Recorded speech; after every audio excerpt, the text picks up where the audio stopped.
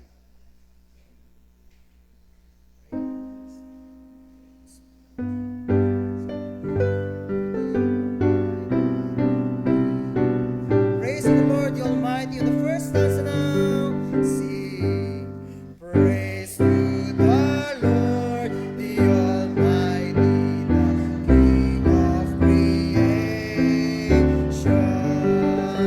Oh, my soul, praise Him, for He is thy help and salvation.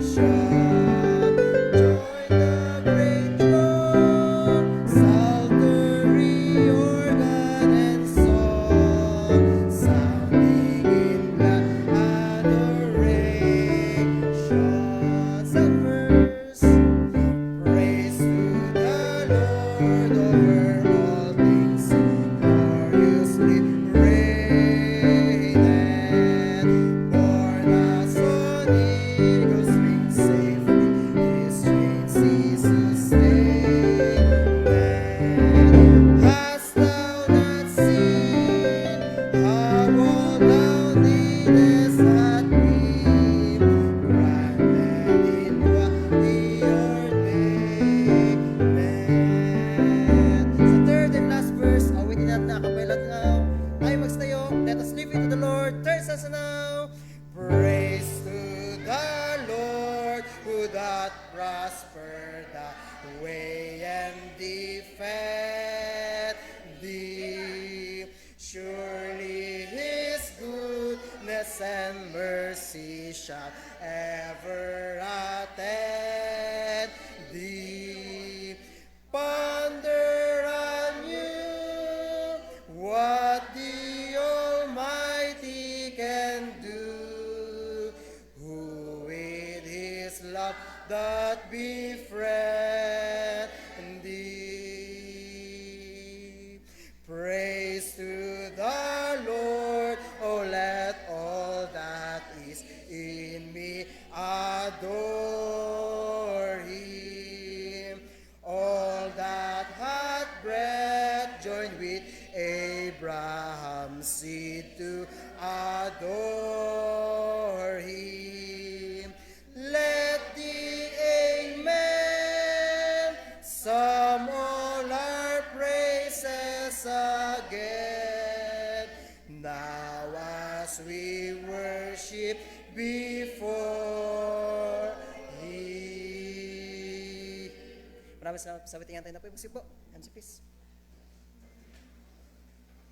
Amen. And the people of God say, Amen. Let the Amen sound from His people again. As we move forward sa ating worship, makikita natin na ang Diyos ay nandyan sa ating buhay. No?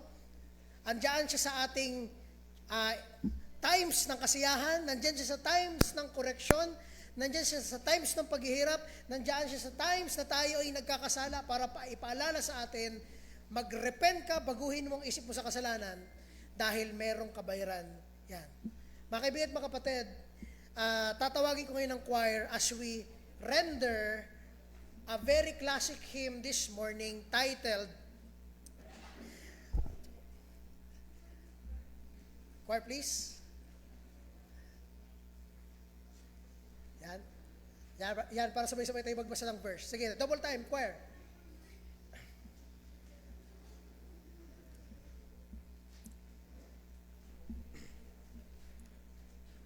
Yan, amen.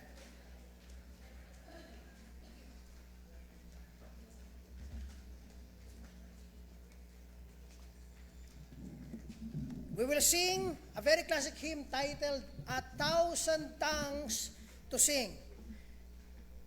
Babasahin po namin lahat ng choir ang Revelation chapter 5 verse 11 to 14 and sundan niyo po na inyong mga mata. I want you to read with us, no? Habang nakaupo po kayo diyan, babasahin namin ang Revelation chapter 5 verse 11 to 14. Sabi sa verse 11, sabay-sabay po kami. Ready, read. And I beheld and I heard the voice of many angels round about the throne of God, and the beasts and the elders, and the numbers of them was 10,000 times 10,000 and thousand of thousand. Ito yung sinasabi ng napakaraming angels na yon. This is what they say. At ng mga elders at mga beasts, they say this. Verse 12, saying with a loud voice, worthy is the Lamb that was slain to receive what? The power, riches, wisdom, strength, honor, glory, and blessing. Siya lang lahat ang dapat makatanggap niya. Wala tayong pwedeng ipagmayabang. We give all the glory, honor, praise, power, riches to the Lord. Sa Kanya po. Amen po ba? Do you believe this? Do you believe na dapat sa Kanya lang dapat ibigay? We should. Sabi sa verse 13, and every creature which is in heaven and on earth and under the earth and such as are in the sea and all that are in them heard I saying, ito yung sinasabi ng lahat ng creature, lahat ng creature na ginawa ng Diyos, ito ang binabanggit, sabi ng verse na ito. Blessing and honor and glory and power be unto Him that sitteth upon the throne and unto the Lamb forever and ever. And the four beasts said, Amen. And the 24 elders fell down and worshipped with Him that liveth forever and ever. Ganito ba ang tingin niyo sa Diyos? O ang tingin niyo sa Diyos ay, Lord, naiintindihan mo naman ako, Lord, sa gagawin ko eh. Lord, sana naman maintindihan mo, mga kapatid. It's either you surrender to the Lord or do what you want. Amen po ba? Amen po ba? Kaya kung gumagawa ka ngayon ng sin na hindi namin alam, and you know this, it's time to repent. Go back to the Lord. Kung kilala mo ng Panginoon matagal na, it's time you understand the Lord is King. The Lord is God.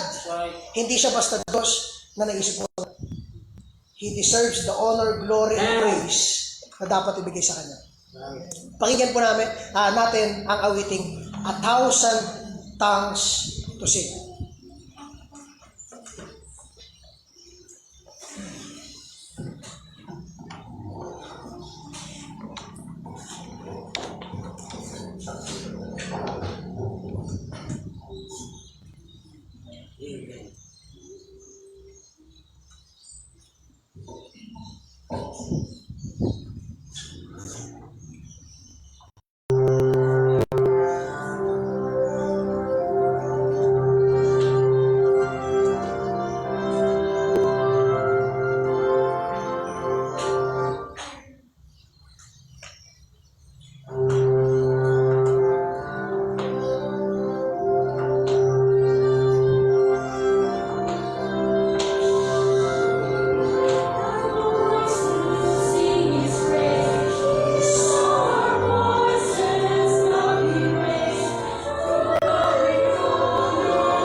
Jesus, the name that calms our fears, that bids our sorrows cease. Cheers music in the sinner's ears. See His life and help and peace. And peace.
Good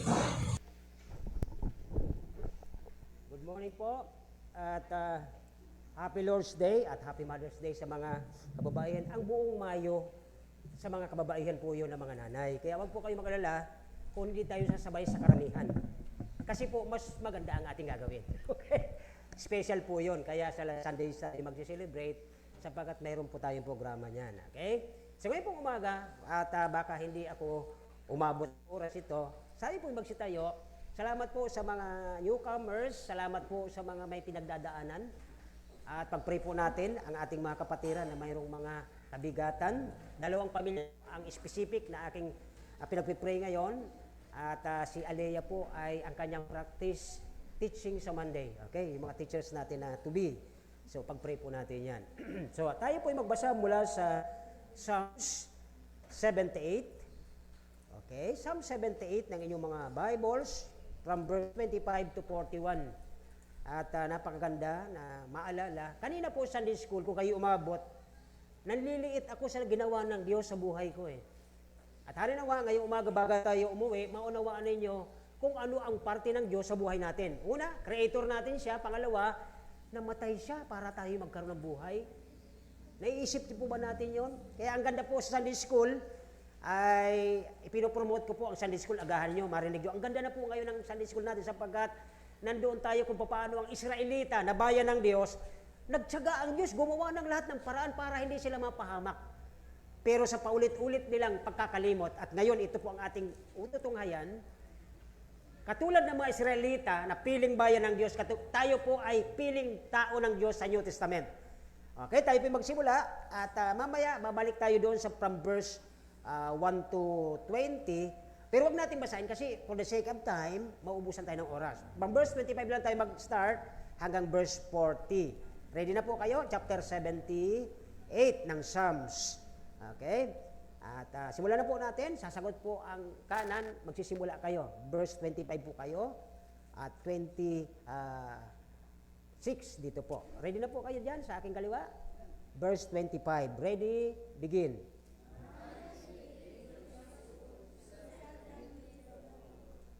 He, the east wind to blow in the heaven, and by His power, He, wow, kapangyarihan ng Diyos, di ba? Verse 27. He their powers of the sun, the sea. 28.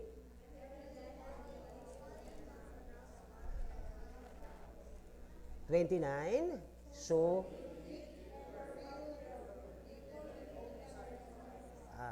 wait lang po mga kapatid ha. Anong napapansin nyo sa binabasa natin?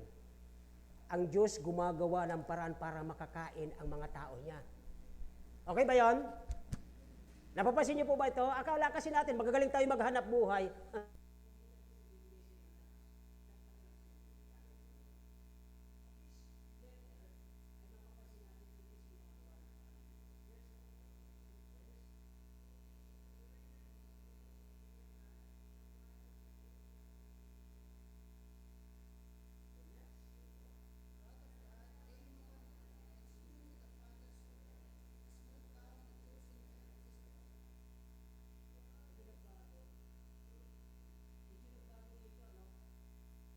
Kanina pinapakain sila.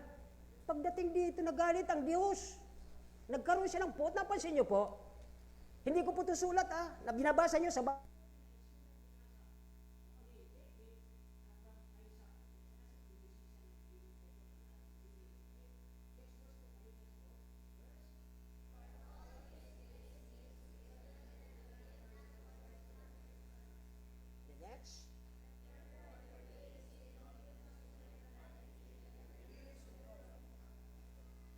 Simula na, paano sila na-provoke from the wilderness? Di ba? Doon sa Sunday School, naintindihan natin na iniligtas sila ng Diyos doon sa pagkakaalipin. Nandoon sila sa ilang, grabe ang reklamo. Parang tayo sa Pilipinas, mayroon pa naman tayong mga sasakyan, puro tayo reklamo, ang taas ng krudo, ang taas ng gasolina. Pero may sasakyan ka. Di po ba? Minsan isipin natin yung kabaliktaran ng ating mga sinasabi. Ano po? Next verse po. Verse 41 na ba? Next verse? Okay, 35.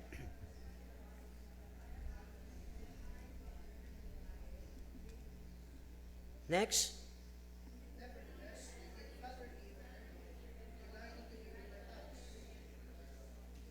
For their heart was okay. Amen. May napansin na kayo? Isa pala sa dahilan kung bakit ang Diyos nagagalit. Minsan, yung mga Israelitang mahal na mahal niya. Tayo rin po, mahal na mahal ni Kristo. Kung bakit si Kristo namatay sa krus, mahal na mahal tayo para tayo mabuhay, namatay siya para sa atin. And why, pagdating dito, napansin niya sa verse 7, nagkakaroon po sila ng problema. Tayong mga Kristiyano. Next verse po, kayo po ang babasa.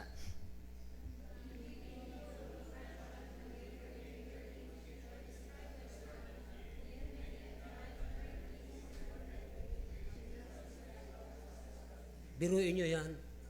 Dahil sobrang pagmamahal ng Diyos sa atin, kahit sobrang ng sutil natin, iniingatan tayo, minahamala pa rin tayo. Verse 39.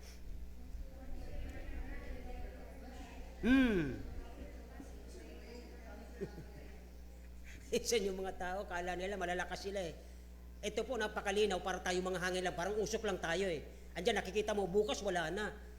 Ang tanong, handa ba ang kaluluwa nun sa kanyang pupuntahan? Baka bang may impyerno yun, di mo malang nasabihan, ay, nay, tay, huwag kayo dyan sa pananampalataya mong mali. Dapat sa Biblia kasi, Kristo ang namatay para sa makasalanan, siya ang bayad. Next verse po.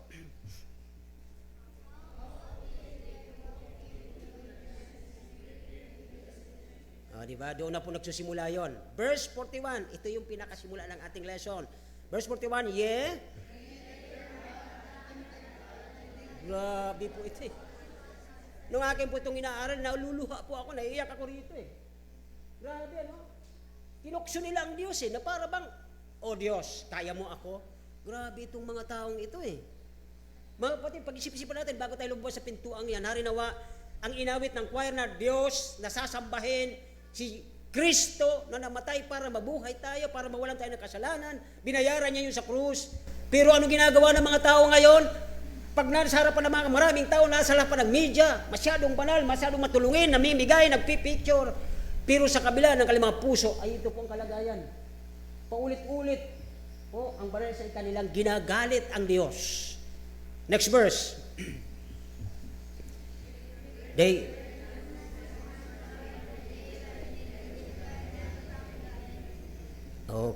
remember not son. Okay? Kasi doon po sa verse 41, kung alam, ito po ang magiging kukunan ko ng pag-aaralan natin ngayong tema. Nililimitahan ang Diyos sa lahat ng bagay. Dapat pagpapala na ngayon sa atin eh. Bakit ang karamihang mga Kristiyano ay hindi magiging maayos ang buhay? Dapat pinagpala na sila dahil anak sila ng Diyos, binayaran ng kanilang mga kasalanan. Ano sabi nga kanina sa Sunday School, diba? Naka-recline. Ano yon? Ibig sabihin, tayo ay hindi na mga slave ng kasalanan. Tayo mga maluwag na o kay malaya na tayo sa kasalanan. Kaya nakakaupo tayo ng relax.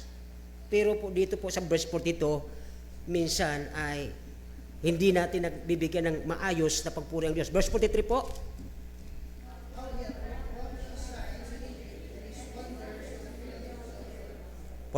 And had turned.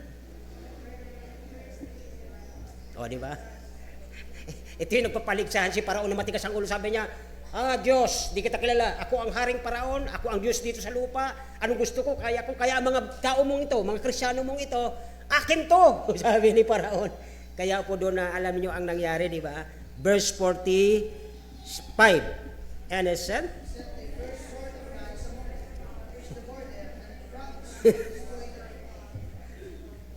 May mga tao sa ngayon, mga kapatid, na hanggat gumagapang pa. Panginoon, hindi kita kailangan, kaya ko pa eh. Pupuntahan ko si ninong ko, si ninang ko, nasa posisyon, hingi ako ng tulong.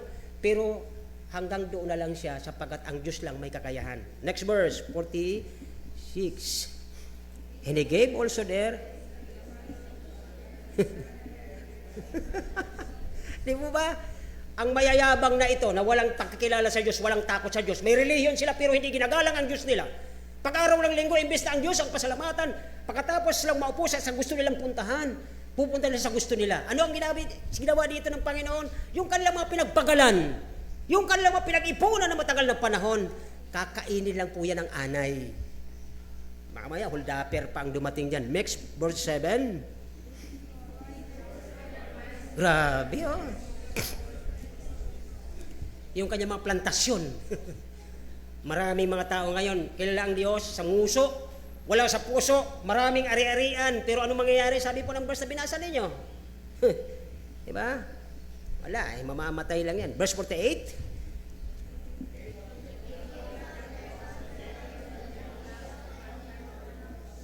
Mga kapatid, ito po ay hindi pananakot. Kundi ang binabasa natin, ito yung dating mga mahal ng Diyos, tumalikod. Kaya ngayon mga kapatid, papalalahan ko sa bago tayo magtapos sa pagbabasa, gusto nyo bang talikuran din ang Panginoon katulad ng mga disipulo, tumalikod kay Kristo? Sabi ni Kristo sa kanila, tatalikod ba kayo sa akin? Tatalikuran nyo rin ba ako? Sabi ni Kristo. Sabi naman ni Pedro, ay wala, hindi po pwedeng tumalikuran sa iyo, Panginoon, sapagkat ikaw ang may buhay na walang hanggan. Yun po ang katotohanan eh. Verse 49, sumubra na pala tayo, hanggang 41 lang tayo, di ba? Napaganda yung basa natin. So ngayon po, ang kukunin natin ang ating pamagat dito sa verse 41. Balik tayo dito sa 41, pakilabas po. Tingnan niyo po ito, napasarap yung basa natin kasi nandoon po yung mga ng Diyos alituntunin. Nilagay na, ginawa ng Diyos ang lahat, pero ang ginugusto ng tao ang gusto niya. Verse 41, sabi doon, yea, they turned back and tempted, and ano daw? Limited the Holy One of Israel. Sa Tagalog, ang Diyos ay para bang inaano nila inaasar. Okay? Tinutokso nila, paulit-ulit, at ang banal na Israel ay kanilang ginalit sapagkat para bang hindi mo kami kaya, sabi niya. Ang tanong ko ngayong umaga, mga kapatid, bago tayo mag-pray sa ating pagsisimula, kailan ba huli na hindi ka tinulungan ng Diyos nung ikaw ay nasa problema? Kailan mo naalala, Lord? Matagal lang pa lang, di mo man lang ako napansin, di mo wala ako tinutulungan. Isang reason kung bakit ko sa inyo patutunayan na ang Diyos ay di nagkulang sa atin, ang inyong paghinga hanggang ngayon, katulad ko, ang dami kong sakit, pero malakas ako dahil sa nais ng Diyos. Amen? Pagbangon nyo kanilang umaga, di katulad ng iba. Mayroon kaming kamag-anak, di na nakabangon. Napakabata pa. Pero ang blessing ng Panginoon ngayon, pero alam nyo mga kapatid, sa verse 14 o 41, nililimitahan ng mga tao ng Diyos, ng mga anak ng Diyos, ang Diyos kung paano gagalaw siya, paano siya magpapala sa buhay niya, dahil sa mga rasones. Mamaya isa-isahin ko po. Tayo po ay manalangin, nagilang Diyos, salamat po sa umagang ito na marami kaming dumating upang pagpapalain at papurihan ka. Pagpalain po kami, Panginoon, doon sa aming mga natatamo araw-araw, na kung hindi dahil sa iyo, Panginoon, wala naman kami sa oras na ito, dahil sa isang kumpas lang ng iyong mga daliri, ay para kaming hangin na biglang maglalaho. Pero salamat, Panginoon, sa iyong biyaya at habag. Araw-araw, it was fresh every morning, ang iyong kahabagan, kaawaan. Great is thy faithfulness sa amin. Samantalang kami ay napaka-unfaithful sa iyo, Lord. Patawarin niyo po kami, Panginoon, sa mga nagagawa naming pangnunumbat, pagmamalaki sa iyo na kami parang akala namin ay kaya naming mabuhay na wala ka. Patawarin niyo kami, Panginoon. Salamat po sa umagang ito, sa araw ng mga nanay, sa buong mayong ito. Hari nawa, Panginoon, na mapakita namin sa iyo na sa simula ng lesson mula ngayon hanggang sa last Sunday ng Mayo, makita namin ang kahalagahan ng iyong pangunguna, hindi ang talino ng aming mga tatay, hindi talino ng aming mga nanay, na ito po ay nais ninyo maipakita sa amin kung sino ka sa buhay ng mananampalataya. Salamat po, Panginoon, kayo po ang mag-lead, mag-teach sa amin kung anong narapat. Buksan mo pong isipan at puso ng nakikinig at ganun po ang tagapagsalita. Lukuban mo siya at kayo po mag-control. Hiling namin ito sa pangalan ni Jesus. Amen. Thank you very much po. Okay. So kung mapansin niyo po dito, ang ating mga binasa, parang nakakatakot. Pero yun po yung tinuturo sa disco kanina. Medyo may relation, medyo may gap nga lang ng siguro mga 2 to 3 chapters. Okay? Sapagkat dito mga kapatid, ano po, ang Psalms na ito ay sulat ng isang contemplation, yung para bang nagkakaroon po siya ng pagtingin, ng kahabagan sa kanyang sarili. Ang Diyos pala makapangyarihan. Ito yung si Asaph. Si Asaph po ang author ng 98. At ito pong great singer na ito, musician pa siya ni David nung sa panahon niya. At nung dumating na ang anak ni David na si Solomon, na pinakamatalinong tao, ay naging paputong musician, si Asaph. Okay po? So kahit sa inyo mga Bible, sino may mga Bible ang mayroong nakalagay nakalagay dyan sa akin, The Maschil of Asaph. Meron po kayo? Mayroon, di ba? So si Asaph po ang author nito. At dito po ay kasama ito sa mga poems, mga poetry ni David, sapagkat si mismo katulad ni David, kumbaga ako yung si David, ako yung pastor, siya yung musician, nagkakaroon kami ng coordination pagdating sa music by the will of the Holy Spirit at hindi kami nag-uusap. Tama po ba? May mga pagkakataon hindi kami nag-uusap pero ang aming mga tinuturo at mga aming mga dinadeliver sa inyo ay magkakaisa at magkaka-align. Okay? So dito po ay, maliban na ito ay isa sa gawa o author ni Asaph na isang musician at ayudante ni David bilang hari, hanggang naipasa ito sa kanyang anak na si Solomon na pinakamatalino sa lahat, ay naalala ko tuloy yun sana ang gagawin kong lesson. Diba nung isang araw na si Solomon, diba, may nanay na nagkiklaim nung isang sanggol, dalawang nanay. Naalala niyo ito? Sino kakalam ng istoryang ito? Kids, alam niyo bang istoryang ito? Na dalawang nanay nagkiklaim sa isang bata. At yung isang nanay sabi niya, pambira, akin yan eh. Tapos sabi, sino ba talaga? Sabi ni Haring Solomon, pag hindi kayo magtapat kung sino ang totoo, akin na espada. Sundalo, hawakan mo sa magkabilang paang, baliktarin mo. Sino nga amin sa inyo? Sino talaga ang nanay? Hahatiin ko to pag di kayo umamin. Parang gano'n lang po. Alam niyo yung totoong nanay? Sabi ng nanay, mahal na rin, wag. Ibigay niyo na lang sa kanya kung kiniklaim niya yan. Kahit hindi sa kanya, bigay niyo na lang. Yan po ang pag-ibig ng isang nanay. Sa sakripisyo niya, ano mang mayroon siya, dahil sa kanyang anak. Naalala niyo si Kristo? Sinakripisyo niya ang kanyang buhay para lamang sa iyo. Para maligtas ka. At ako'y naniniwala, hindi ito aksidente na napunta ka rito ngayong umaga. Kung nangungusap ang Banal na Espiritu sa puso mo, tanggapin mo ang Kristong nagliligtas sa simbang ito. Hindi ang simbang ito magliligtas sa iyo. Hindi ang pastor dito magliligtas sa iyo, kundi ang Kristong namatay sa krus, nagdusa sa roon, dinurog siya upang kabayaran sa kasalanan mo at kasalanan ko. Upang pag tinanggap mo ang bayad na ito, bayad ka na sa kasalanan mo. Pagdating na mamatay ka sa lupang ito, pag-harap mo sa hukuman ng Diyos, ang sasabihin ng Diyos Ama, may bayad na yan eh. Pasok ka sa kanggarian. Yun po ang katotohanan kung bakit maraming tao ang nagkiklaim na sila ay totoong ligtas. Maraming nagkiklaim na sila ay kilala ang Kristo sa nguso, pero wala sa puso. Kanina Sunday school nadaanan. Ang ganda pala nung, kaya I appreciate, Lord, thank you, na yung hindi ko naituro ng araw, na ituturo ni David, ang plano ko nga sana, yung mga ipod ng pare, di ba? May mga sign yun eh, bawat kwadrado doon may sign yun. The same with the history of Israel. Na yung lahat ng yung sa labas ng bahay ng Israel, may mga hugasan, may mga tapayan yan. Bago yung pumasok ng bahay, naghuhugas ng paa at kamayan. It speaks of justification, okay? So dito po ay, balik tayo dito. Diyan po from verse 4 to 8, hindi kasi natin binasa, ay mapatanghayan natin doon yung kasalanan ng mga mahal ng Diyos na tao. And by the way, hindi lahat ng Hudyo ay ligtas. Sasabihin ko sa inyo ang totoo. Bakit po? Ang dami ngayon, mga Hudyo, hindi naniniwala sa Kristong darating. Kaya wag po tayo maniniwala na kumubayan sila ng Diyos, lahat sila namin rin. No, may sinabi ang Biblia dyan. Pangalawa, sa verse 17, nabasa natin, prinubok nila ang Diyos. Imbes na magpasalamat, sila pinuprovide ng lahat. Nung nandun sila sa disyerto, mga kapatid, disyerto, walang kahoy, walang lahat, init, walang pagkain, sabi nila, wala malang ditong karne, katulad sa Egypt, nung nandoon kami sa kamunduhan, mayroon yung karne, may bawang, may sibuyas, ang bango ng pagkain namin. Tapos, Pastor Moses, dinala mo kami rito sa desierto para gutumin kami. Nag-provide ang Diyos ng heavenly manna. Ito po ay corn from heaven. Ibig sabihin, ito ay totoong mais sa totoong buhay, pero ito ay galing ng langit. Kasi ito po ay maputi na parang yeso, at ito po ay kinakain nila araw-araw. Sabihin ninyo walang karne doon, ay ano yung mga pugo? Ano yung mga itlog ng pugo? Hindi ba yung karne? Yung mga bata, pagka dyan sa bahay, wala kami ibang mahuhuli pagkatanghali. Yun lang talaga dapat mahuli. Yung nasa tray. Madali hulihin yun eh. Di ba? Itlog. Salamat po sa nagpo-provide natin ang ating farm director. Okay?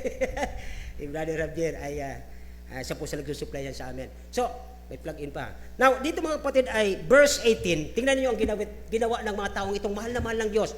Magmula doon sa bayan ni Moses, kanina po Sunday school sa mga nakaabot, bata pa lang si Moses, pinapatay na sila. Pinagtatrabaho sila ng kulang sa bayan, sobrang overtime.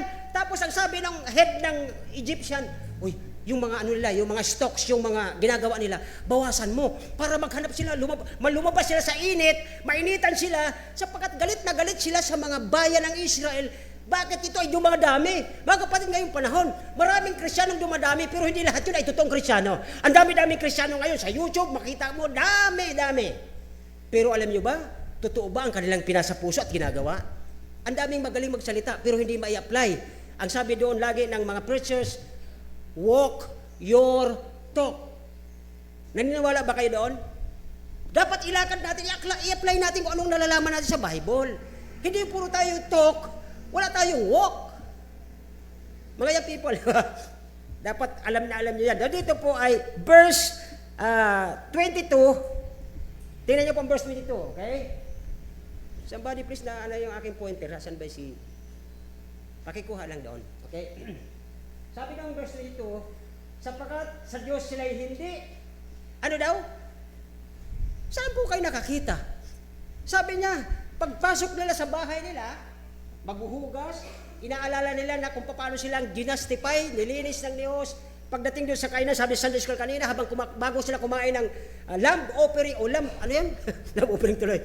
Yung lamb doon sa lamesa, nagkukwento muna sila, may appetizer pa. Kaya doon ko naalala yung kanina na, kaya pala isa sa nagsawsaw si Judas nung sila'y nag-Lord's Supper, appetizer pala yun para sa luha niya na mapait. Kaya pala yun nakita doon na siya lang, sa lahat ng 12 disciple, siya lang ang nagsawsaw kasama ni Jesus. Nasamantala si Jesus ang luluha ng mapait doon at sobrang, ang luha niya at pawis niya ay dugo. Ay bakit nakisawsaw si Judas? Yung pala, iiyak siya ng sobrang mapait. Okay? Kaya naalala ko, at salamat na lang at binibigyan ng wisdom po ang ating Sunday School teacher sa kanyang pag-aaral. Okay? So from verse 22, hindi sila naniniwala. Tignan po yan, at sa kanyang kaligtasan sila hindi. Ito po harapan. Hindi ko po kilala kung ano ang pinagdadaanan nyo sa tahanan ninyo. Alam ko lahat tayo may problem. Ang ating bansa may problema. Pero ito po ang inyong tandaan ngayong umaga. Okay? Sino sa inyo, sa kabila na mayroon tayong inflation, mayroon tayong bulkan, mayroon tayong parating na bagyo, sino sa inyo ang ayaw na magtiwala sa Diyos? Sino? Mga kapatid, sabi ko nga sa inyo madalas, at ito'y naman ako kay Pastor Daria, nung siya po'y napipreach dito, kung sakaling tumalikod kayo sa Diyos, at iwanan niyo ako, sabi ni Pastor Daria, patuloy akong maglilingkod sa Diyos kahit ako na lang mag-isa. You know what? Pagdating niya, hindi naman niya hanapin sa akin kung nasaan kayo.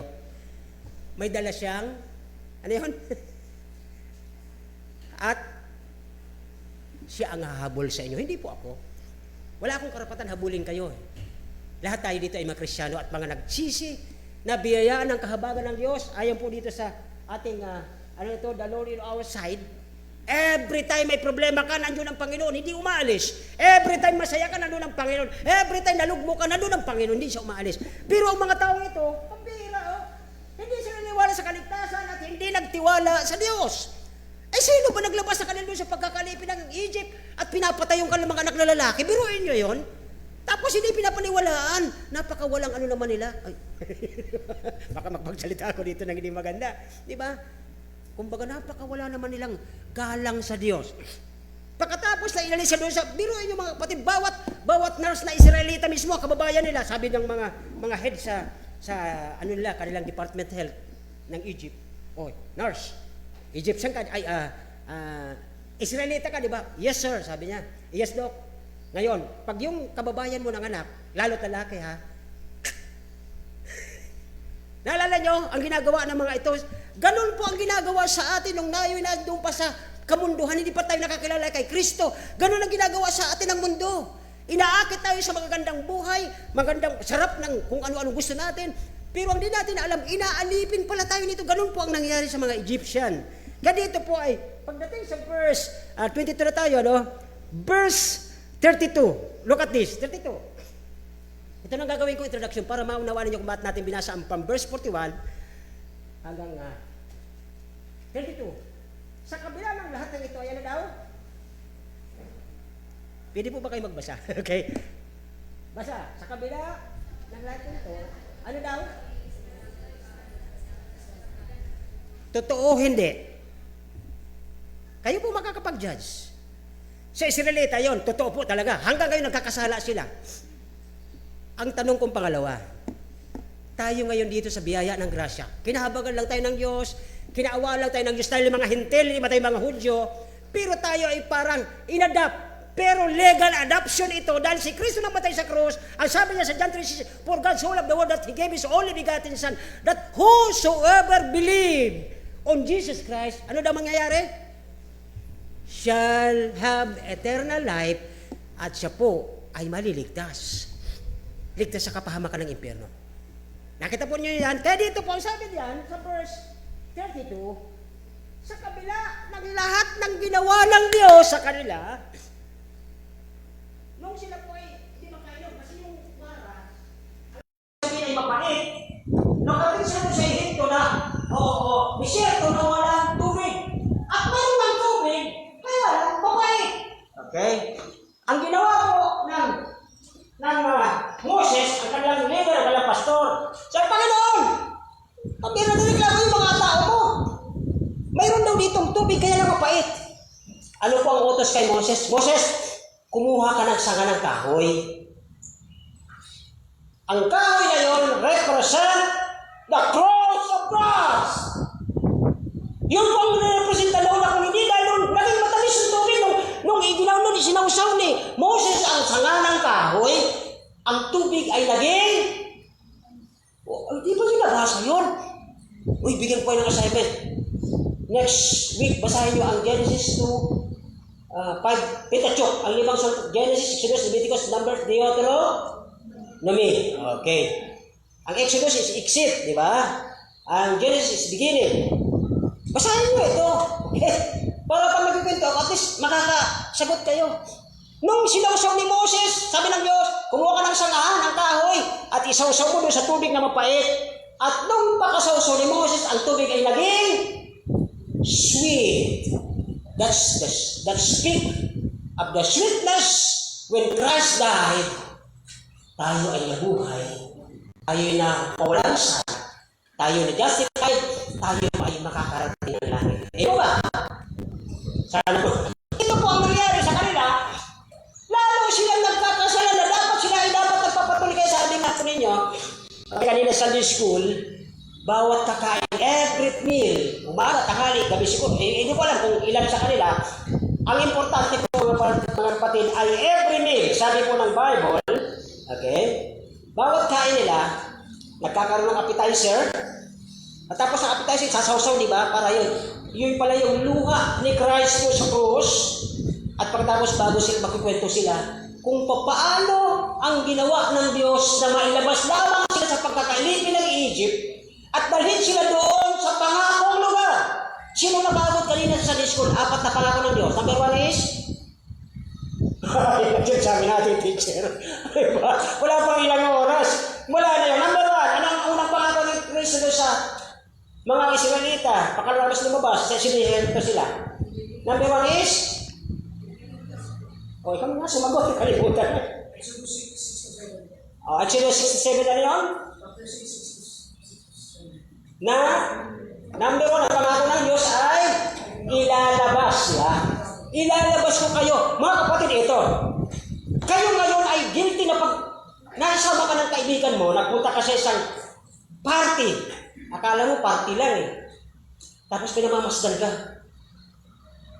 Ano? Brad, bira, ba't mo ako dito? Alam mo namang hindi na ako pwede dyan. Hindi, kayo lang naman. Wala naman yung pastor mo. Wala naman yung mga members ko doon. Halika na dito. Minsan lang naman to eh. Parang lang sa akin. Kung para sa iyo, mas mabuting dalhin kita sa kabanalan kaysa akong dalhin mo dyan sa kasamaan. Yan po ang paniniligayan dapat ng isang totoong nilinisan ng Diyos. Pero dito sa ating napansin, yan po, at sabi dyan, ay ilalabas sila. Dapat hindi na tayo babalik doon sa dati nating mga kagawian. Kanina po, kayo naligo papunta dito, di ba? Sino sa inyo, pagkatapos maligo, binalik niyo yung dati niyong suot? O ba't kayo tatawa? Walang ganong matinong tao. Walang ganong Krisyano na naniwala sa Diyos na pagkatapos alisin ng Diyos sa kasamaan, babalik doon. At least, there are only 4 kinds of animals sa Bible. Ha? Baboy, kambing, aso at tupa. So, doon sa apat na yon, may nire-represent ang isang Kristiyano dyan. Now, dito po ay, doon sa verse 36 na tayo, look at verse 36. 36 please. Okay? Sabi doon, nevertheless, ngunit sa kanilang, ano daw? Imbis na magpasalamat, alam niyo mga kapatid sa binasa ng Revelation kanina, darating ang panahon, in the future, hindi pa po ngayon, kasi hindi pa po nire-reveal ni Antichrist kung sino ang uupo doon sa buong bansa na yon. Ang dami na ngayon nag-merge, nag-uusap-usap na sila. At pagdating doon, sa sobrang init, kasi ang sabi ng Revelation, ang makaaga o bituing makaaga, yung morning star, babagsak ito sa lupa at ang lahat ng tubig ay hindi na kayang inumin. Kaya ang Saudi Arabia nag-produce ng 7 filter na yung dagat at kahit yung galing sa CR na tubig ay napipilter nila, pwede inumin. Hindi yun obra. Morning star, pag bumagsak sa lupa, lahat ng mga source ng tubig ay talagang masisira. Now, ang ibig sa mga tao ay Lord, babag ka. Ang ibig sa mga tao ay maghingi ng tawag. Ano pong gagawin nila? Ang sabi nila kanina. Okay? Ito. Ngunit kanilang tinuya. Hindi ka totoo. Lord, sorry po. Diba? Ganun ang mangyayari pag sobrang nandudusa na ang mga tao. Imbes na humingi ng tulong, lalo silang lalayo at magkakaroon po sila ng panunguya sa bibig. Ano pa? Nagsinungaling sila sa kanya sa pamagitan ng kanilang mga dila. Totoo naman ngayon yan eh. Oh, mga estudyante ha, ingat kayo dito. May pa-project si Madam. Pupunta daw kami sa bahay ni Kuya Manny. Di ba, pagdating doon sa bahay ni Kuya Manny, ano kayo gagawin nila doon? Ingat kayo doon. Ito po yun. Ha? Okay. Magsisinungaling pa. Nasa katotohanan ka, huwag ka na bumalik doon sa kasamaan. Okay po?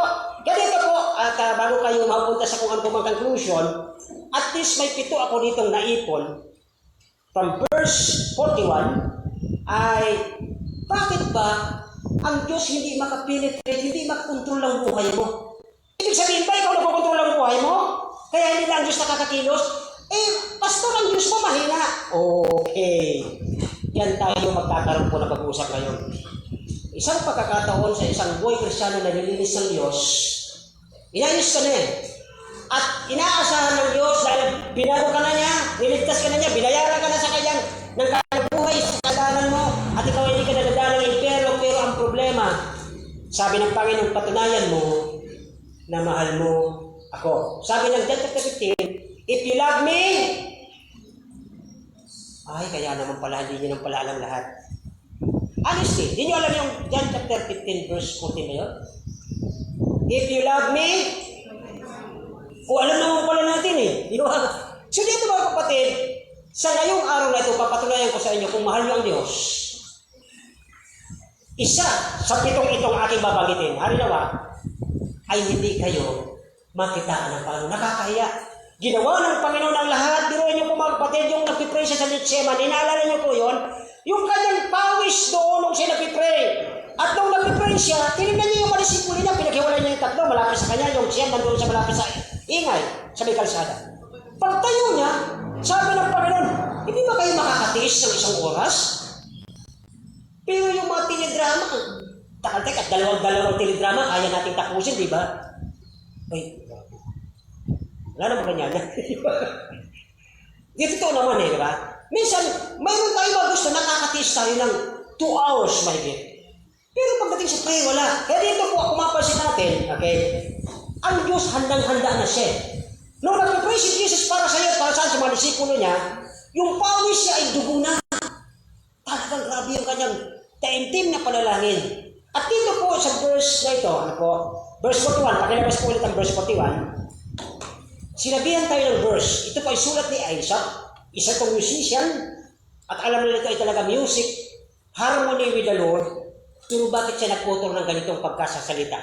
At ito po ay naproba ni David. Sabi niya dito, okay, ipinakita sa atin sa verse 41, number 1, the sin and the foolish, yung mga kalukuhan ng mga Israelitang ito.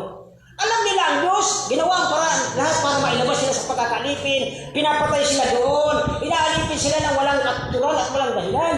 At nung mailabas sila, imbis na magpasalamat, ang kanilang mga bibig ay nagpuputya. Ano po? Ano pa mabasin natin? Pangalawa, okay, sabi doon, they turn back, they tempted. Nagsasalita sila, nagpuprovoke sila. Wala ka naman pala Panginoon. Sabi mo, iligtas. Pagkatapos mo kami ilabas, alagaan mo kami. Mga kapatid, nangyari po yun. Naalala nyo, nakapasok sila sa promised land. Nung inahabol sila ng buong Egypt na, yung sophisticated na puno ng Egypt sa pagdating sa armory, yung kanilang karwahe, yung gulong nito may mga blade. Na pag dinaan ito sa iyo, kahit gaano ka karami, putol ka talaga sa kalahati. Bakit? Yung blade nito nag-rotate. At napakatalas ito, pag dinaan ka sa sobrang speed ng kabayo, yung dala ng gulong ng karwahe ito, putol ka. Hinahabol sila na ito, tatawid sila ng dagat na pula. Alam niyo ang ginawa ng Diyos? Doon po nag-message ako nung araw sa inyo, ano ba nasa kamay ninyo? Para makakilos ang Panginoon sa buhay niyo. Minsan, ang ginagawa natin, ikaw ang nasa kamay mo eh. Ikaw ang nagkukontrol ang buhay mo eh. Pero si Moses, sabi niya yung Panginoon, ano nasa kamay mo Moses? Tungkod po Panginoon. Itaas mo at ang dagat ay na. At habang nasa kalahati sila mga kapatid, habang nasa kalahati kayo ng tagumpay, are you listening? Habang nasa kalahati kayo ng tagumpay na binigay ng Diyos, are you listening? Wala pa tayo sa kalahati ng ating anniversary. Last 2 Sundays ago pa lang. Pero nagsisimula na po ang pasakit ng kaaway. 3 sa ating family ay inaatake. Habang nasa kaligitnaan ng binigay ng Diyos na victory, nagkaroon ng solusyon ang problema nila na mayroon silang dadaanan sa gitna ng dagat. Piruhin mo yun. Ito na po ang mga kaaway ng Diyos. Hinahabol sila. Napakatulin po ng horse. Why horse? Because horse is noted for speed. Naunahan niyo po ba? Siguro kangaroo mas mabilis. Pero kabayo talaga mabilis.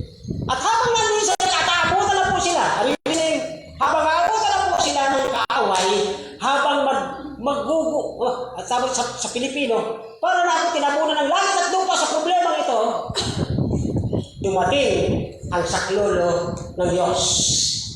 Diyos pa rin, napansin nyo? Diyos pa rin.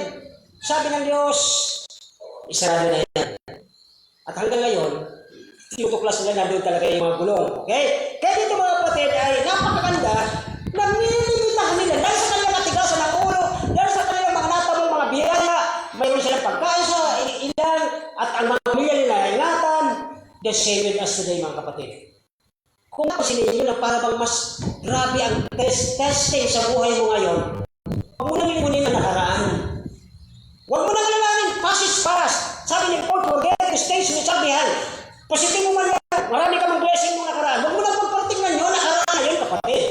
May mga negatibo nung nakaraan, huwag mo nang tingnan yun. Nakaraan na yun. Pagpatuloy ka, you know what? Habang napatuloy ka, God is with you. Tama? So dito natin mapasin mga kapatid, okay? Ay, sabi niya, una, ay, alam na siya, ready na ang Panginoon na sila ay handang tulungan. Nananabik ang Panginoon na sila ay bumalik kasi tumalik sila eh. O, sino po sa inyo sa panahon ngayon? Pag nararamdaman yung medyo alwado ka, medyo maayos ang buhay mo, magkaang pasok ng pera sa'yo, nakakalimot kasi yun po ang nangyari sa mga Israelita. Nung sila ay magandang buhay, nakalimot, at ang Panginoon, ano na siya, kumbaga, sabik na siya, anak, tama na, binigyan na kita ng pagpapala, tapos natalikuran mo ako, tama na, bumalik na sa akin yung pangnais ng Panginoon sa mga Israelita ito. Upang makagawa siya ng lalong higit na maganda sa buhay nila, yun ang plano ng Diyos eh. Anak, balikan na, tama na yan, pagmamalaki mo, balikan na. Upang lalo ako makapag-control, makakilos sa buhay mo. Pero ano po ang ginawa ng mga ito? Ayon sa sinabi ng verse 41, okay, look at this. And they, ano daw? Nilimitahan nila ang Diyos sa ganitong kalagayan. May tanong siguro sa isip, Pastor, Diyos siya, bakit man? Mga kapatid, ang Diyos, binigyan ka ng pagpapala kita. Dahil kung ang Diyos ay katulad ng isip natin, dapat yan, pitikin na rin. Patay na tayo, matagal na. Kaya lang ang pinapairal ng Diyos ay ang kanyang grace.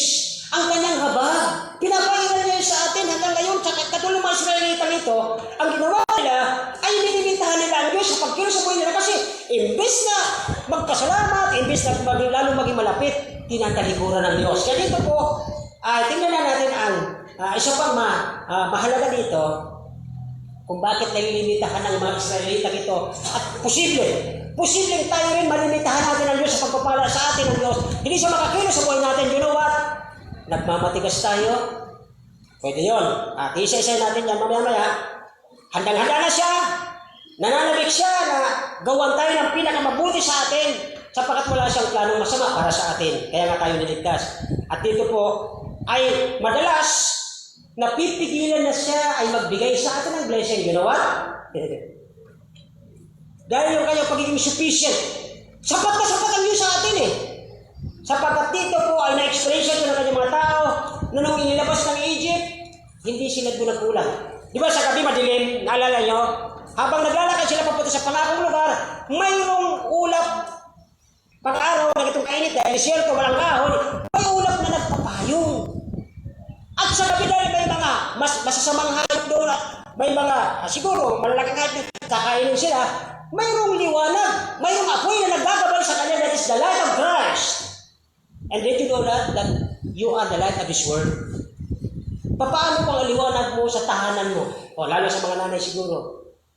Kayo ang mga liwanag sa tahanan ng mga Kristiyano kayo. Paano kung katulad ng isang pununan ng agyo, may mga uling na hindi na po siya nagre-reflect ng maayos. Ibig sabihin ganito rin po mga Israelita. Marami na siyang ginawang ayaw ng Diyos. Kaya dito po ang sabi ng Diyos, gusto na niya pagpalain sila, nananabig ang Panginoon, ready na siya. At napipigilan ng Diyos dahil sa kanilang mga kadiliman na ginagawa, mga pagsuhay, mga katigasan ng ulo. At hindi ng Diyos magawa ang gusto nila dahil nagmamatigas. Yan po ang word. Kapag ang Diyos ay gustong pagpalain niya pero nagmamatigas ka, selection mo yun. Okay, so number 1, natitingnan natin. Una, pag-isipan natin, sino-sino ang mga tao ito na naging dahilan na gusto na sana ng Diyos na pagpalain, ayaw, nagmamatigas, lumalayo, tumatalikod. Look at this, consider those people na mga guilty sa isang malaking kasalanan ginagawa sa kanila ng Panginoon. Nililimitahan ang kapangyarihan ng Diyos na magkagawa sa buhay nila dahil po, bakit? Tandaan niyo po ito mga kapatid. Like ko ito ginagawang example para mas madali. Sino sa inyo sa tahanan, pag kayo kumakain, madalas yung ginagamit ang inyong pitsil na punong-puno ng uling. At yun ang ginagamit niyo. Sino? Ako lang.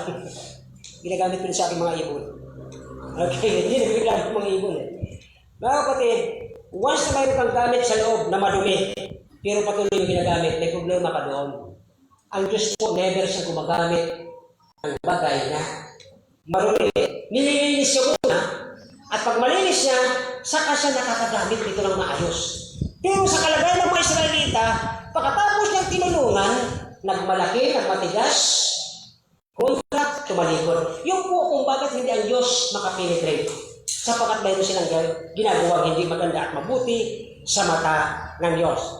Number 1 po ating titignan dito, okay, ay ang mga tao ito na kung paano na sila nalimitahan, ito yung mga Israelita mismo. Okay? Sa panahon natin kaya, di ba, tayo po ay adopted, legally adopted ng Panginoon. Dahil sa tigas ng ulo ng mga Israelita, ibinaling ng Diyos ang kanyang paningin sa atin na mga Gentile. Kaya pinadala niya ng John 3:16 ang kanyang anak upang sino mang tumanggap ay magkakaroon ng kaligtasan. So therefore, nagkaroon po ng church. Ito na po yun. Ito ang dahilan kung bakit tayo ay nagtitipon for the sake na si Christ ay tinanggap natin at si Kristo po ang head ng church na ito. Hindi po ako, mga kapatid. Lagi niyo tatandaan, hindi po ito pag-aari. Pag-aari ni Kristo. Ako'y tagapagsalita lamang niya. Okay? So ang church ngayon, ang pangatlo ay ang mga Christian. Israel, Christian, or church at ang Christian. So doon tayo sa Christian. Tayo po yung mga Kristiyano. At tayo ito yung mga tinasabi natin, tayo yung mga anak ng Diyos. Okay? It is with His own people kung bakit hindi napapapala ng Diyos, okay? Bakit hindi niya ma-bless ang kanyang mismong mga sariling anak? Dahil po sa mga katigasan ng kanyang puso. Because the Lord looks on the heart. Dito po ay, ang unang binabanggit dito Hindi na po ito kasalanan natin. Kasi binago na kayo eh, di ba? Nung tayo po ito kay Kristo, sabi ng second, if anyone be in Christ, ang sino mang na kay Kristo na, ay ano daw? Bagong nilalang, di ba? So, bagong nilalang ka na, bakit nakikita ka doon sa dati? May problema talaga doon. Ibig sabihin, hindi ang Diyos makapenetrate sa'yo. Kasi imbes na yung bago mong buhay ang inaharap mo sa Diyos, ang inaharap mo sa Kanya yung dati pa rin. Alin yun? Yung makasalanan, yung gusto ang mundo. So dito, hindi siya makakilos yan. Okay? Mali tayo sa ating pag-iisip na ang problema ay sa labas. Yung mga hindi naniniwala, yung mga... Hindi. Minsan ang problema nasa loob ng kawan ng Diyos. Kasi yung kanilang puso ay lumalayo at hindi naniniwala sa Panginoon. Mayroon pag natawag na nag-apostate. Hindi naniniwala na si Kristo ay tagapagligtas. Okay. May ba ganun ba eh? At ang mga kondisyon nito sa simbahan, sabi ng 2 Chronicles 7:14, naalala nyo? Nakalagay nyo sa EDSA. If my people who are called by my name shall humble themselves and pray and seek my face, at saka lang niya ito bibigyan ng revival. Pero kung hindi pa po sila humingi ng tawad, katulad ng bayan ng Israel na ito, at tayo mga Kristyano, kung hindi tayo humingi ng tawad, babalik sa Diyos, at patuloy tayo doon sa ating kasamaan, hindi pa rin ang Diyos makapag-bless sa lahat ng plano niya para sa atin. Tama po ba? Naniniwala po ba kayo doon? Akiwanan ko na po itong point number 1 na ito. Kasi malaking mga kapatid ang pagkakaiba, okay? Minsan itong mga Israelita, indifferent. Binawalang bahala ang ginawa ng Diyos sa buhay nila. Ay, parehas na parehas din natin minsan eh. Minsan na po, tingnan niyo po sa mga family na talaga mga faithful, mula na kayo mga bata pa. At hanggang nagkapamilya kayo, faithful kayo sa Panginoon. Tingnan niyo ang mga siblings natin, ating mga anak ngayon. Mabuti itong sa Sunday school kanina, ang sabi ng ating teacher, habang kumakain, pinikwento ang ginawa ng Diyos sa buhay nila. Kaya hanggang ngayon, alam nila, napasin yung mga modern Israelite doon sa Wailing Wall, nagaganon. Anong ginagawa nila? Bakit ganun ba? May kurikot ba ang buhok nila dito? Napasin niyo ba yun? They recite. Nire-recite nila itong mga kwentong ito. Ten Commandments, nire-recite nila, kaliwat kanan yan. Okay? So dito po ay, ang sinasabi dito ng unang tinitingnan natin kung bakit hindi sila napagpapala, hindi sila nakakakontrol, hindi nakakakilos sa buhay nila.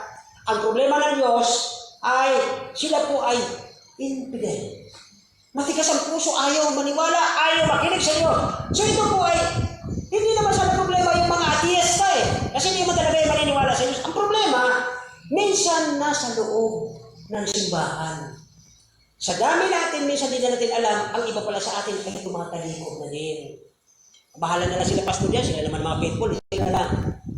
Minsan may mga kaisipang gano'n, mga kapatid. Gano'n din po ang bayan ng Israel, kaya ito po naging problema ng Panginoon sa kanyang mga tao. His own people ay ina-address nila ang verse 1. Look at verse 1, pakilabas po. Bakit in-address ng writer ang verse 1 para sa bayan na ito? And by the way, baka pwede rin po i-address sa atin ngayong umaga.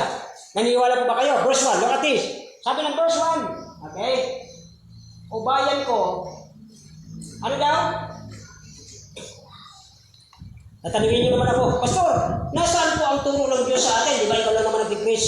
Yan kayo maling-mali. Nandito ang turo ng Panginoon. Pakitaas nyo nga yung mga Biblia kung mayroon kayong utos ng Panginoon.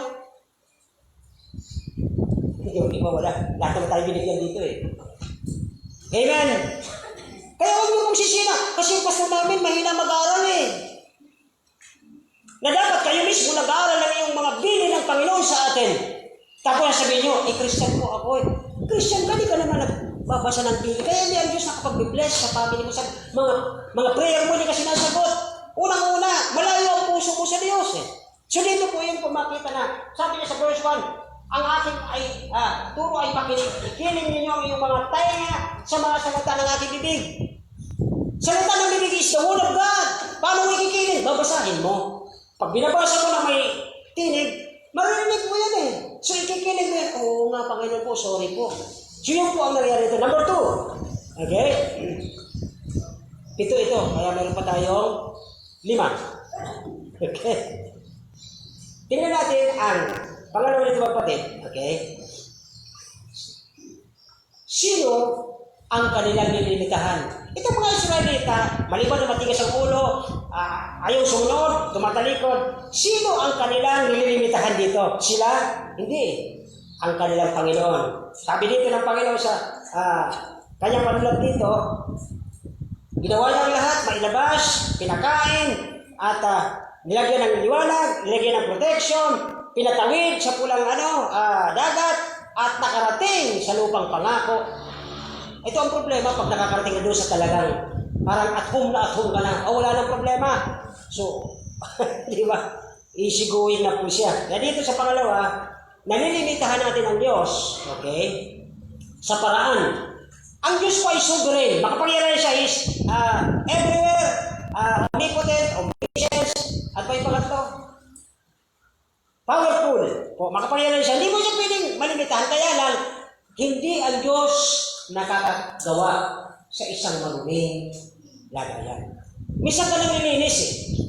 Ang kamatayan ni Kristo ay once and for all, hindi mo na pinibalik. Pwede na lang siguro, ibalik na lang si Christ, ipako doon kasi nagkasala ako. Hindi na po pwede. Once and for all lang po ang kaligtasan na yon na binayad sa atin. Kaya dito po, ayon sa Matthew 19 verse 26, okay? Hindi mahirap sa Diyos sana. Matthew 19 verse 26, pakilabas po. Okay? Sabi dito, yan.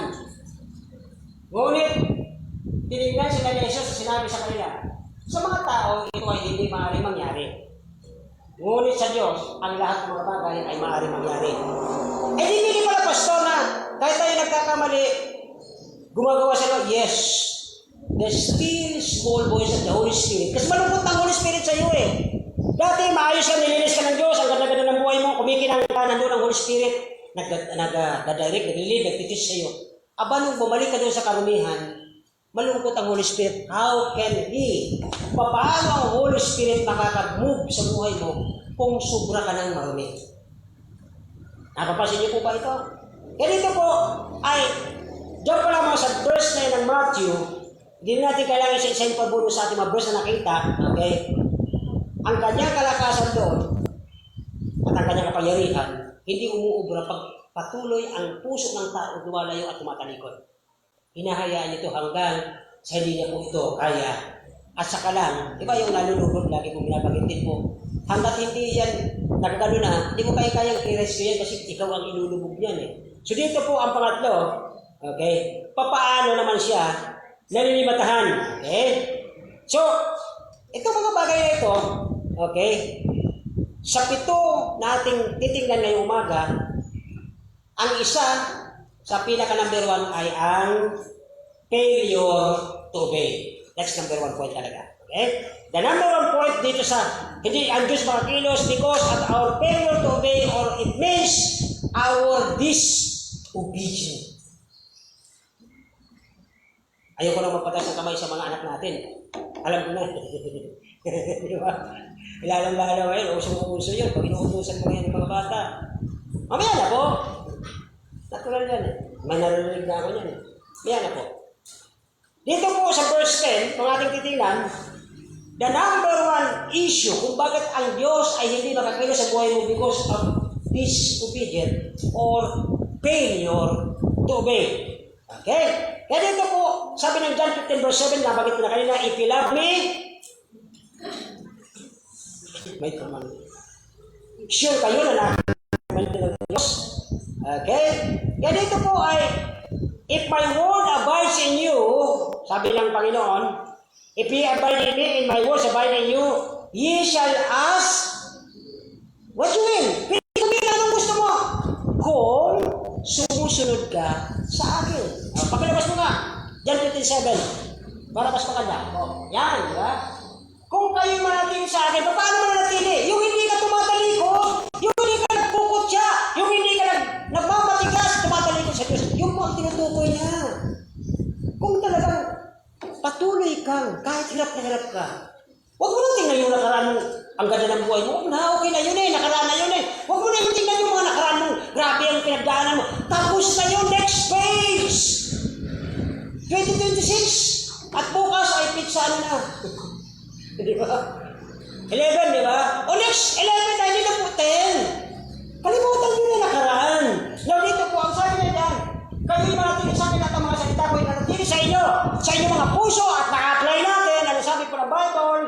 Hingin ninyo ang anuman. May sinabi pa nga sa Matthew yung daw bulkan na yun, pwede natin utusan pumunta ng dagat. Grabe yun. Ano lang ang dahilan natin, bakit papalisin natin yan, nilagay ng Diyos yan dyan? Ang punto ng Biblia, anumang mabigat na bagay, malaking bagay, kayang ibigay ng Diyos kung matapat ka sa Kanya. Number one reason kung bakit tayo pinagpapala at nakakilos ang Diyos ay failure to obey or disobedience. Number two, nalilimitan ng Diyos because of our verse 11 to 17. Tingnan po natin. Sa ating text, verse 11 to 17, na po sinasabi niya doon. Verse 11 pa lang, sabi doon, ay, okay, verse 11, yan, kanilangan daw. Alam niyo mga kapatid, salamat po sa inyo lahat ha. Ngayon po lang ito sasabihin sa inyo kahit may visitor tayo. Noong panahon ako po ay isang batang mag-first year. Sino first year dito? High school. Sino first year? Si Cloud. Siguro ganyan, pero ganyan kaya ako pala. Nung ako po yung nagpapaani, kasi magsasaka ako, pag ako yung nagbenta ng palay, kasi binibigyan ko yung mga nagtatrabaho. O sige po na kayo, kakalahating sako dyan, binta nyo. Naalala ko yung aking pastor. Dali mo doon sa sako. Tapos bumili ka ng tarig, yes, pastor. Alam niyo mga kapatid, please, huwag kayong mawagad sa akin. Ginagawa rin sa akin ngayon. Nagtanim pala ako noon It's the reason why, kapag ka disobedient ka sa Panginoon, hindi mo maiisip yan Hindi mo yan magagawa sapagkat magiging ka makasarili. Dito po sa pangalawa Labatis, nagiging forgetfulness ka, nakalimutan mo yung mga bagay na dapat mong unahin. Sabi natin, madalas natin i-memorize, but seek ye first, and daw. May kanta pa yan, seek ye first the kingdom. Ay, galing nating awitin. Pero ang tanong ko sa iyo, nagagawa mo ba? Nakagawa mo ba? In a minute, first thing in the morning, first hour, first week, first month. Huwag natin sabihin mga sunod-sunod na yan, hindi kalukuhan yan Wala, hindi yan uso dito. Magbigay ka ng ulo mo kung ano-ano. Ibigay mo ang puso mo sa Diyos, lahat yan will follow. Hindi tayo napupunta sa mga tao dito, pero ibigay mo ang puso mo sa Diyos. Ano mang mayroon yan, ibibigay yan sa gawain ng Diyos Hindi yan kung ano-anong kuta. Kaya dito po mga kapatid ay, number 2 is, maliban na they were failure to obey. Pangalawa, they were forgetting. Nakakalimutan nila. At sabi doon, 11, 12, 13, 17, tingnan niyo po sa inyong bahay, aralin niyo po yung pagdating sa bahay, review niyo. Doon niyo makikita, gaano natin winawalang hiya ang Panginoon nagdusa para sa atin at nagdusa noon, dinurog siya, pinatay sa doon, maalang-alang siya sa akin. Nababalasubas natin ang buhay ng Panginoon. Nainip po ba? Next. Okay? Kasi napakahalaga po yan. Okay? Doon sa verse 12, He delivered us. Verse 13, He guided us. Verse 14, He answered our prayers. At pagkatapos, ano pa? Marami po yan dyan. Tingnan niyo po hanggang 17. Okay? Don't forget kung anong sinabi ng Diyos sa Biblia pagkatapos ka nakakilala kay Kristo. Anong ginawa siya ni Kristo? Mula doon, tingnan mo, hindi siya nagkulang. Hindi siya nagpabaya. Hindi siya nalait. Yun po ang katotohanan. Number 3, nakakalimutan ng Diyos. Nagpipil tayo, mag-obey, nagiging disobedient tayo, at tayo ay nagiging faithless. Verse 19 and 20, 22, 22. Verse 19 and 20, pakilabas po. Okay, sabi doon, sila yan na daw. Baka mamaya mga kapatid, pag medyo nagkaroon ka ng malaking problema, nakakapag-Latin ka. Bira ka pang, sorry po. Mapagsasalitaan mo ang Diyos mo na gumawa ng lahat para sa iyo. Look at these people. Sino naglalasalaman sa Diyos? Sino ka para magsalasalaman sa Diyos na nagligtas sa iyo mula nung kayo inaalipin, iningatan ka, pinakain ka, lahat. Yung mga crops nila, iniingatan at hindi ito nasisira ng anumang hayop. At dito po, verse 20, next po. Nakapagpakain sa ilang, di ba? Hapag sa ilang. Verse 20, upang tubig ay dumaloy sa bato ko. Nakita nyo? Isa pang pagkakataon na, alam po ito ng mga talagang bata pa, naging Krisyano na, nung nagreklamo naman sila ulit dahil walang tubig. Sabi ng Diyos, halika dito, Pastor Moses, magsalita ka sa bato. The rock speak of Jesus, Imbes na magsalita si Moses dahil busit na busit siya sa mga miyembro. Alam niyo ginawa ni Moses doon sa bato? Na dapat magsalita. Ano ginawa niya? Bato talaga eh. Hinampas niya sa buwisit niya doon sa mga taong nagreklamo araw at gabi. Puh! Pero ano ginawa ng Diyos sa kabila ng kanilang mga kahinaan, mga kastilan? Pati yung leader, pati yung pastor nila, pati yung mga membro, ang sutil. Anong ginawa ng Diyos? Nagmahal, nagpasensya, binigyan sila ng awa at habag. Nagkaroon po ng bukal sa loob ng bato. Okay. Hanggang ngayon, tinitingnan doon, nabiyak yung bato at wala na rin yung source. Okay. Kaya dito mga kapatid ay yung unbelief, yung ating faithlessness, ang siyang hindi ang Diyos makakilos sa buhay natin. Mayroon po kayong tatlo, pangapat. Okay. Yung mga verse 3, ano po ito? Kayo mo pangalan. Kung ano po itong ginagawa natin sa harapan ng Diyos, na hindi siya makakilos sa atin. Nalulungkot ang banal na espiritu sa buhay natin. Verse 3. Verse 3. Ano po ang ginagawa natin sa Panginoon? Kaya,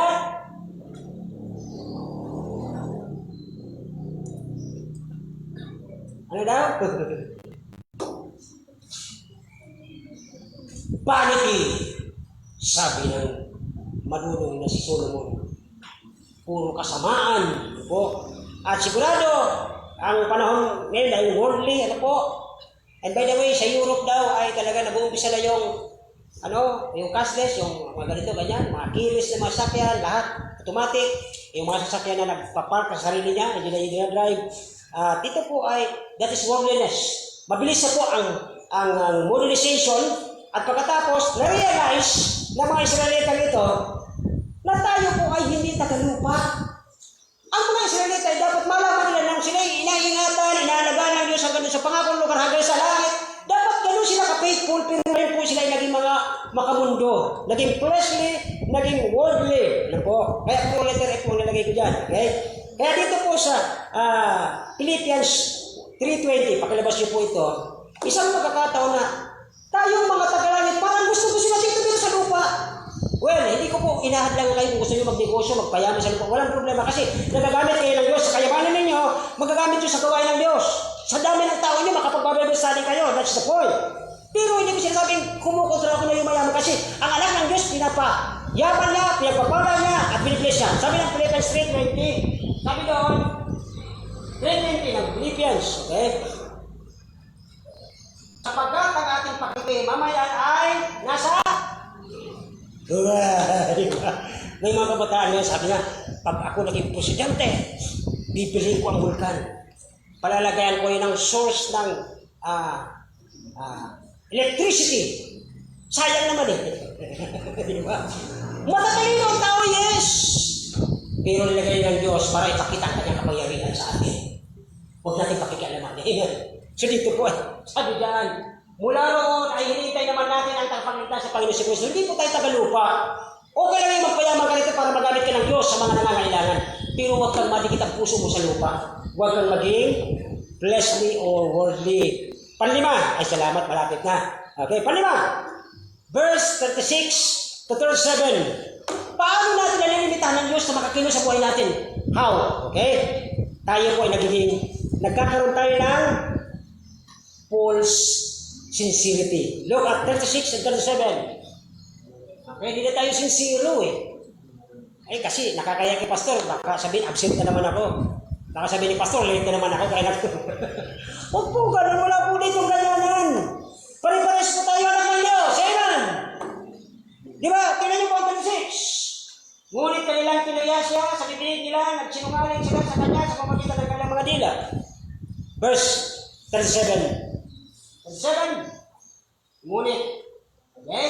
Sapagkat, ano daw? Matayin mo gusto. Isipan yung tagtutukin dito, di tayo. Okay? Ang puso nila ay, oh my friend. Yes, nandito tayo. Ako nagpipreach. Malay nyo ang sinasabi ng puso.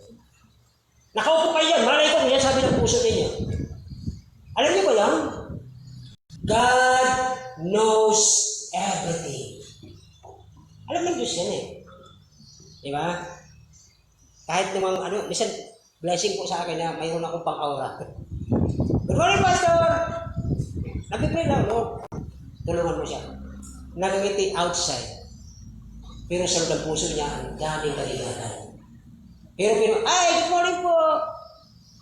Pero makikita mo, mapapapil mo eh. Lord, tulungan mo po siya.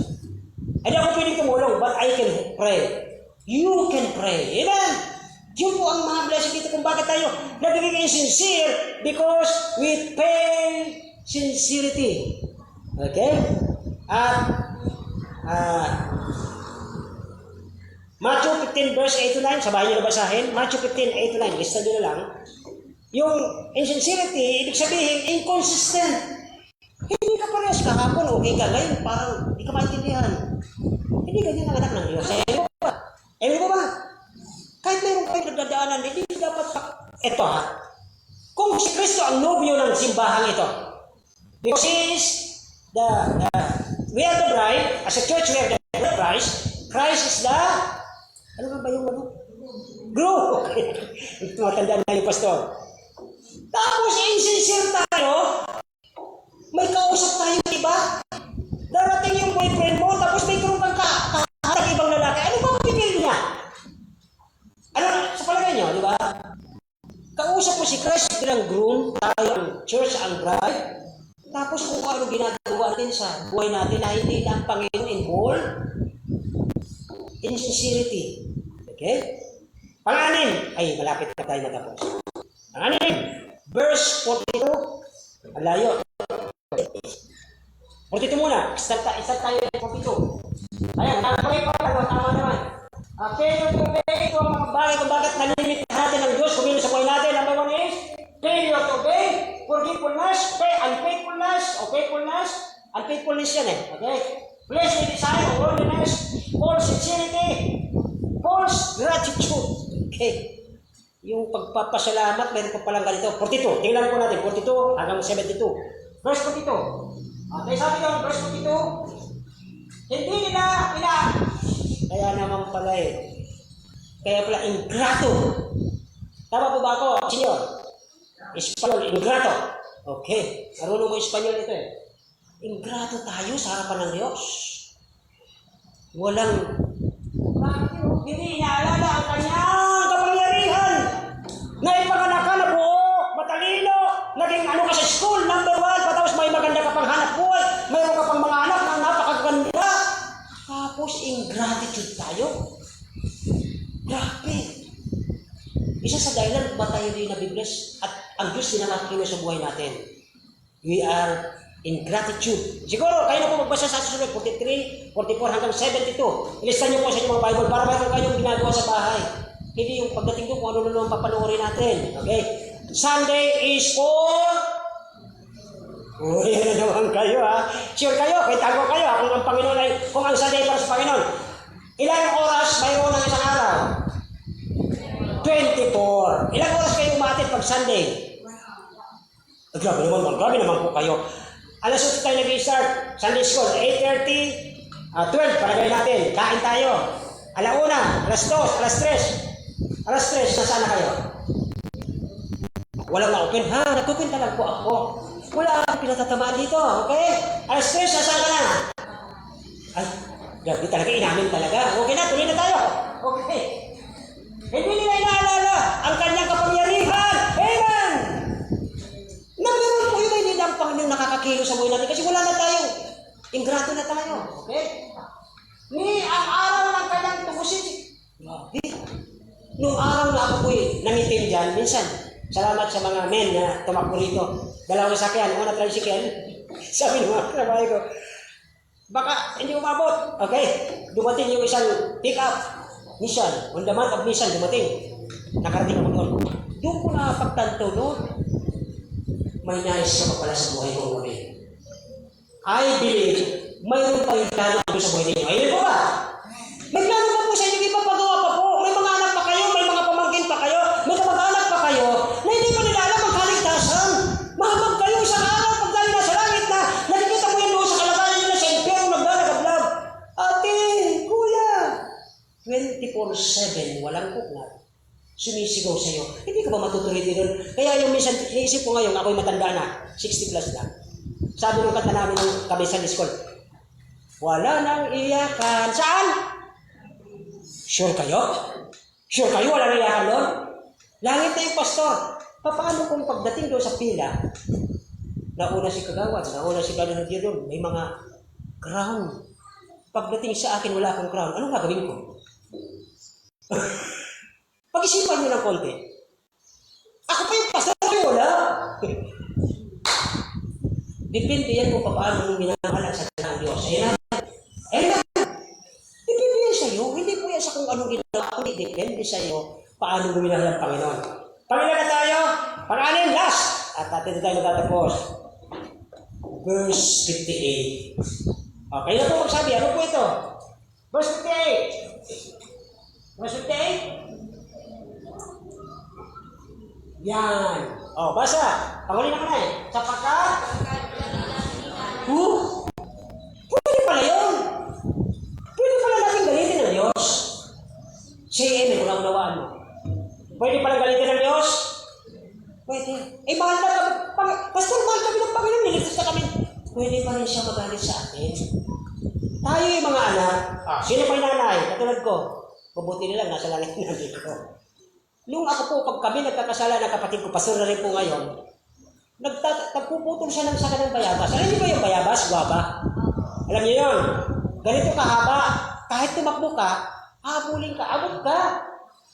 1 meter plus 3 meter, ay hindi ka makakatakbo, sasabihin ko sa'yo. Pag upo mo, ito, may dugo-dugo na, umuos mo ganito kalaki, doon sa paa mo, may galon. So, ano to? Ano to? Yun yung tama ng bayabas. Bakit tayo napunta doon? Ito po mga kapatid yun. Pag ginalit mo ang Diyos, pwede ba siya mamalo? Pwede ba? Kayo nagsabi. Hindi ako, ha? Pagdating sa bahay, sabi si pastor, sabi ni pastor, kayo nagsabi. At sinabi ito ng salita ng Diyos. Amen. Sinabi ng salita ng salita. Sapagkat na ginalit siya sa pamamagitan ng kanilang mga matataas na dako.